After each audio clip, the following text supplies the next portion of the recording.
South Sudan has set a date for its first ever national elections, 22nd December 2026. President Salva Kiir has led the country since its independence from Sudan in 2011 without facing voters. Elections have been repeatedly postponed in the past. The latest announcement has been greeted with widespread excitement and praise, but also some skepticism. A big issue remains. The country has no permanent constitution.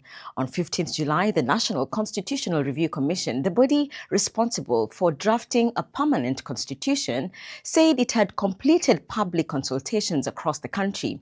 A first draft of the constitution is now expected. The commission's chairperson, Riang Yerzwar, said he is confident about the process. So, how did South Sudan get here?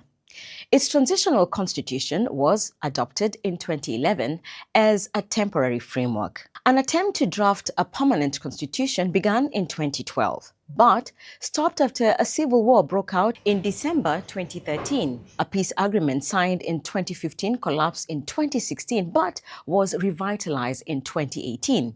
In the absence of a permanent constitution, South Sudan is governed under two legal frameworks. The 2011 Transitional Constitution establishes the presidency, parliament, and judiciary. The 2018 Peace Agreement adds a power-sharing structure on top of that: a president, a first vice president, and 4 additional vice presidents, each representing a different ethnic group to ensure national unity. Then, a unity government took office in 2020. Nationwide public consultations on a new constitution began in 2025. However, political tensions remain high.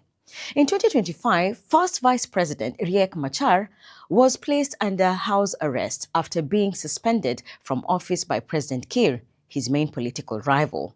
Machar is facing trial on charges of treason and murder, which he denies.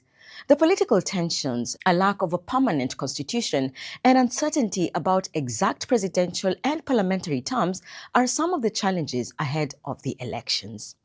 South Sudan hopes the new constitution will be finalized before the polls. Some suggest 2 4-year terms for president, others suggest 2 5-year terms. Another possibility is to hold the elections under the current interim constitution. The National Election Commission has also pointed out funding challenges. The commission's chairperson, Abednego Akok-Kachol, recently said it received just a small fraction of the approximately $250 million required to conduct the elections. He added that the political will largely lies with the government. Elections in South Sudan were previously scheduled for 2015, 2018, 2021, 2023, and late 2024, but were postponed each time before the current date of 22nd December 2026 was set. All eyes are now on the world's youngest country to see whether it will meet its own new deadline.